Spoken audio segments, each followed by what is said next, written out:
And my question to the Trump supporters is, do you regret your vote yet? Frankly, no. So today, Kamala Harris served food at a local kitchen in Washington, D.C. to homeless Americans for Thanksgiving. No, she did prep work separating the leaves from the stems of, I believe, collard greens with a full camera crew present. She didn't serve any homeless people. It's still good, I guess, but words matter, Harry. You want to know what Donald Trump was doing today? Not really. He's a private citizen, so who cares? Well, he was doing what he normally does. He was sitting on social media and he put out a very divisive Thanksgiving message. He made one post at 8:30 a.m. So, yeah, I guess he was sitting on social media all day. Attacking Democrats, calling them radical left lunatics who have failed miserably. Yo, first of all, that's hilarious. But just to keep it 100, let's look at this divisive tweet. It's so funny because Harry said attacking Democrats, when really all he said is radical left lunatics. Does that say Democrat? No, it doesn't. But what's hilarious is that Harry chalks himself up as a radical left lunatic and all Democrats as that. That's what he hears when he sees that, which means that's what he thinks he is. That's what he thinks they are. If you said radical right-wing supremes, whatever, do you think I would be like, why are you insulting Republicans? Why are you insulting conservatives? No, I wouldn't, because that's not what I think of myself as. Most people don't. But Harry is like, I'm a radical left lunatic, I'm a Democrat, insulting Democrats. Also, exactly how divisive is this tweet? It literally says, Happy Thanksgiving to all, including the people who've worked to destroy our country. To all. And then he basically just says, if you try to destroy our country, your ideas and your policies will fail, and the great people will choose not to put you into power. Don't worry, we'll soon be respected, productive, fair, and strong again.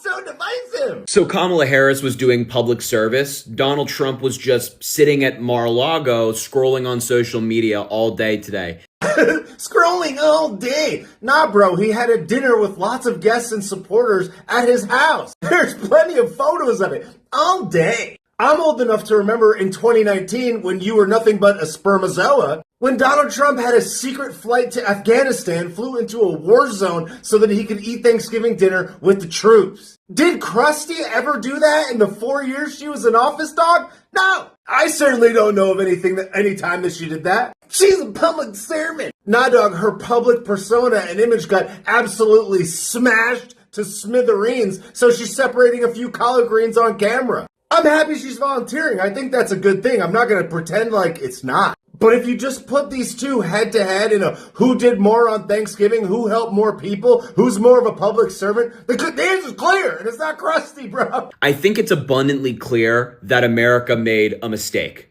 in this election, a really bad mistake. Nah, dude, the mistake is that so many people follow you on social media for the most elementary school takes imaginable. The left will literally drop a press release and he'll just reiterate it as fact. Breaking news, guys! They could literally drop a bill that was called the Everybody Gets $1 Billion bill. And the only thing that the bill could say is that we're going to drop a warhead on some foreign nation and every T gets their Pen 15 sliced and diced in prison for free. And he would be like, no, the Biden administration announces everyone gets $1 million, gang! Because, this is a real public servant, whereas Donald Trump is just a fraud. And he's already beefing with Mexico. He's beefing with Canada. Respectfully, I don't think Harry could negotiate his way out of a paper bag. He's beefing with Mexico, beefing with Canada. Bro, that's how you negotiate. The person with the upper hand in the negotiation might agitate the other side of the negotiation. It's not beefing, it's business.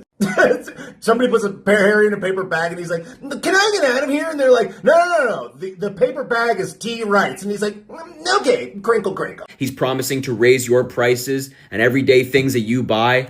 No, Harry, he's using the threat of tariffs as leverage to negotiate more favorable terms for the United States. And of course, his cabinet picks have been a disaster.